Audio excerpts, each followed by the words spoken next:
Handbag? Yes, a small, narrow handbag. Such a one as might contain a knife. A knife! A knife! You see what? Silence in the court. Proceed, Mr. Carey. Well, he had a low, hesitating voice. I'd say with something of a continental accent. An educated man, I'd judge, but quite mad. And what do you mean by that? Well, as he emerged from the fog, he was talking aloud to himself. Oh, believe me, sir, he was reciting scriptures from the Bible. Oh, no, it can't be. It can't be. Oh, could there be any doubt about it now? Mr. Sleuth, our lodger, he was the murderer.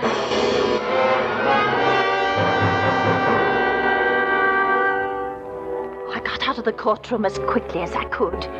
I didn't even notice it had started to rain. I hardly remember going home, running and walking somehow, while the nightmare of fear and terror grew bigger and bigger inside me. It was 3 streets from our cottage that I saw my husband, Robert. One thought hit me clearly. I realized Daisy must be home alone with the Avenger. Bunting! Bunting! Why, Ellen, what is it? Bunting, where's Daisy? Where is she? Where's Daisy? Why, she's at home. Oh, listen, Bunting, listen. Sleuth is the Avenger. What? What are you saying? Ah, lodger, he's the Avenger. Daisy's alone with him right now. Hurry!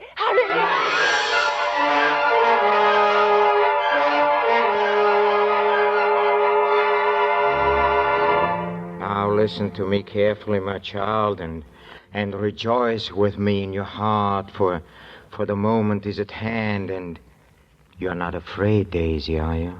No, I'm not afraid. You're very beautiful, and you should live in the ways of righteousness. You hear me, Daisy? You want to live in the ways of righteousness, don't you?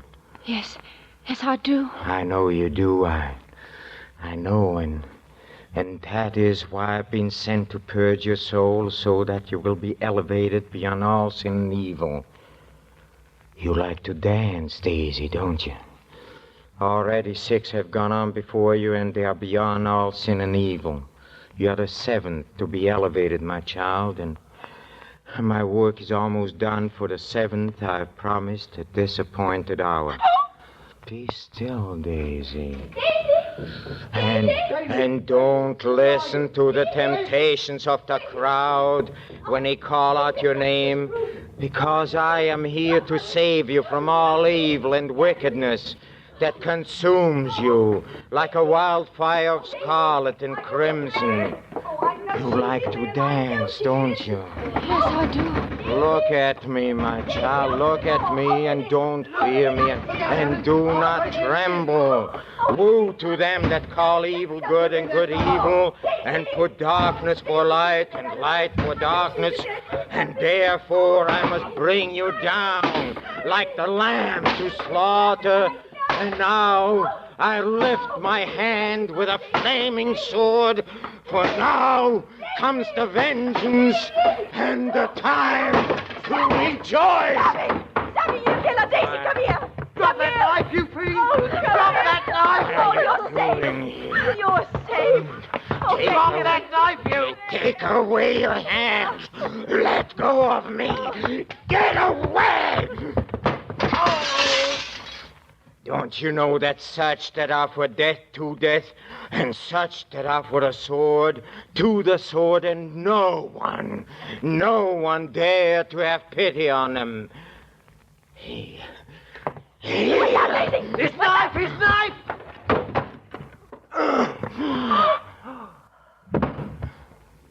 Oh, mercy.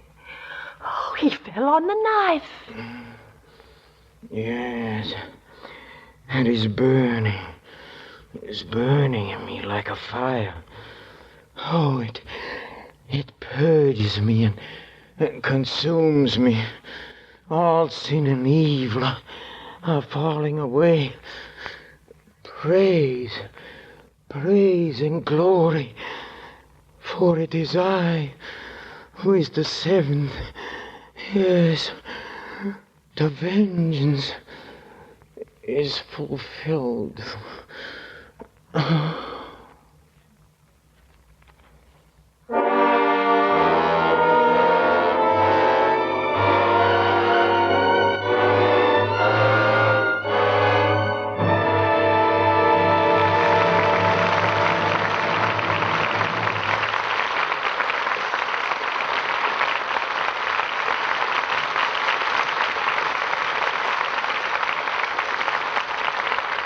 the makers of Camel cigarettes and free Camels to service men's hospitals from coast to coast. This week, the Camels go to Veterans Hospital, Jefferson Barracks, Missouri, U.S. Army Letterman General Hospital, San Francisco, California, U.S. Naval Hospital, Charleston, South Carolina, U.S. Marine Hospital, Ellis Island, New York, Veterans Hospital, Fort Meade, South Dakota. Yes, everywhere more folks are smoking Camels. Many of those Camel smokers are doctors. You know, 3 leading independent research organizations asked 113,597 doctors, "What cigarette do you smoke, doctor?" The brand named most was Camel. According to a nationwide survey, more doctors smoke Camels than any other cigarette.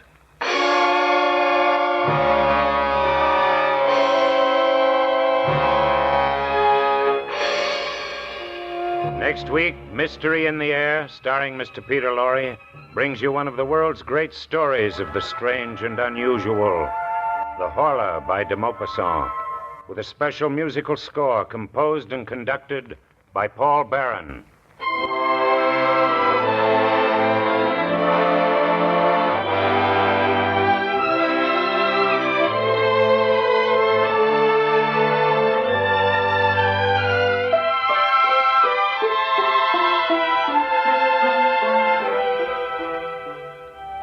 Hey there, Mr. Pipe Smoker. Do you know that more pipes smoke Prince Albert than any other tobacco? Well, it's true. So why don't you give PA a try? Prince Albert is specially made for smoking pleasure. It's choice tobacco, specially treated to ensure against tongue bite. Crimp cut to burn slow, smoke cool. See if the extra rich, full flavor of Prince Albert doesn't give you added interest in your pipe. Be sure to listen to Prince Albert's Grand Ole Opry Saturday night for a half hour of folk music and laughter with Red Foley, Minnie Pearl, Rod Brassfield, and the rest of the Opry gang. And as Red's special guest this week, you'll hear Salty Holmes. Remember, Prince Albert's Grand Ole Opry, Saturday night, over NBC.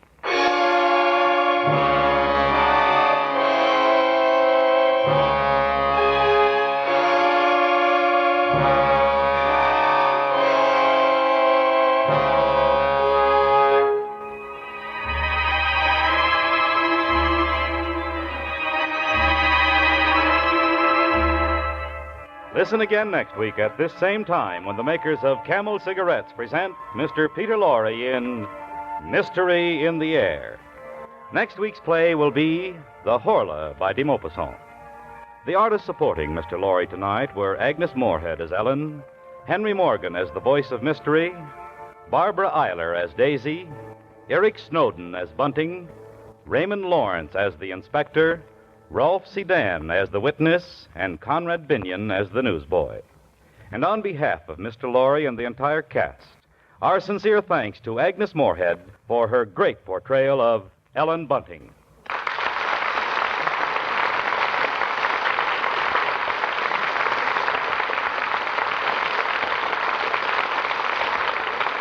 This is Michael Roy in Hollywood wishing you all a pleasant good night for Camels.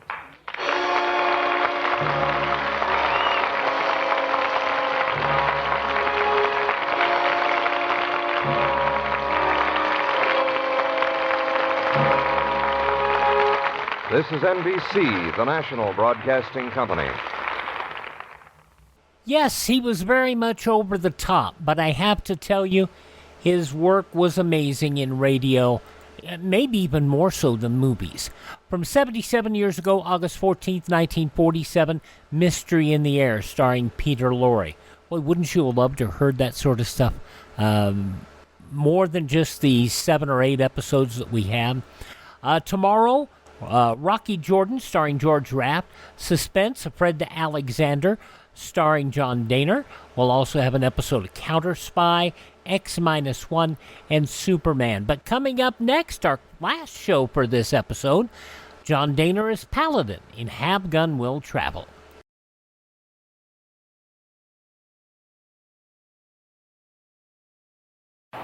Pennsylvania Special Track 10, Pittsburgh, Akron, Cleveland, Chicago, and all points west.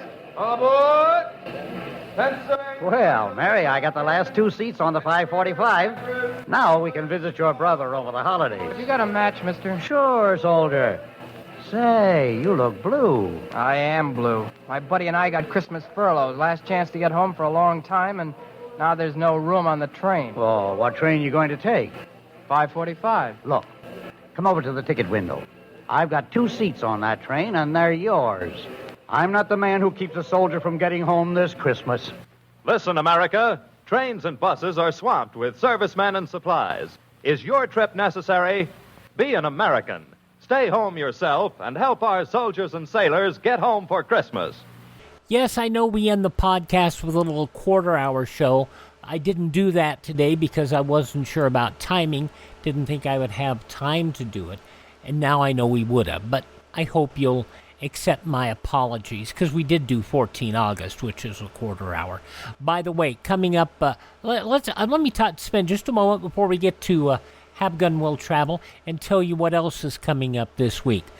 We told you tomorrow it's Rocky Jordan's Suspense Counter Spy X-1 and Superman. Coming up on the Friday show, we'll have Confession, which some of you seem to have actually taken to.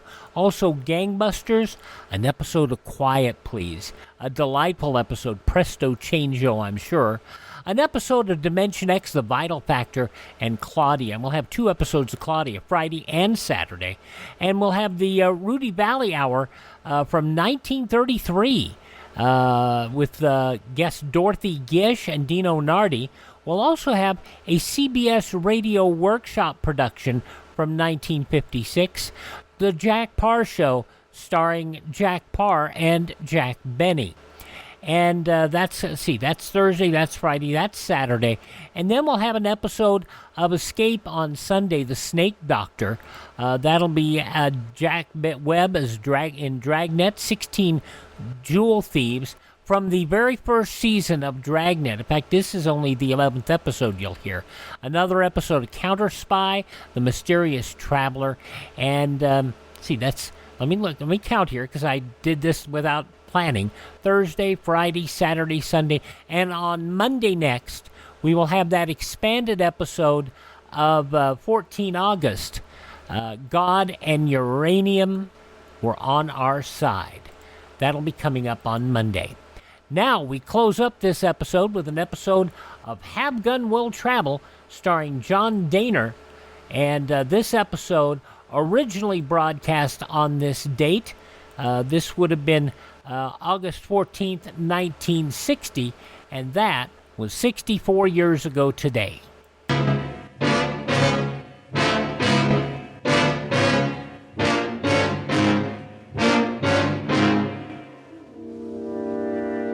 The revolution is over, but it's still a long way from here to the mission.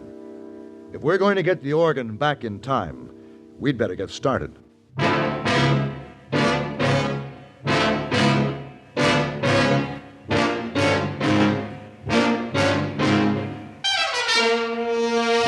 Have Gun Will Travel.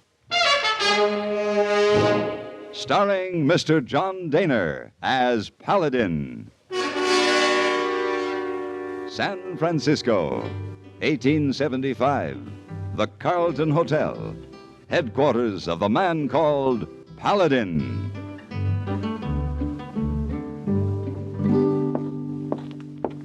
Oh, Miss Wong, wait. Hey, boy, Miss Wong, very busy today. Big party in hotel last night makes so much work. But Missy Wong, look, a letter from Mr. Paladin. Oh, Mr. Paladin, work can wait. You read letter, hey, boy. Oh, no. Up here I say, San Xavier Mission. Then it say, Dear Missy Wong and Hey Boy. Oh, it's Missy Wong and Hey Boy, you and me. After I finished my business in Laredo, I came here to San Xavier Mission to see my friend Father O'Toole. Oh. Had hoped to be able to lie in the hammock in lovely garden here and get good rest. But I am afraid won't be time for that, as I have offered to do errand for the good Father. However, I plan to be back in San Francisco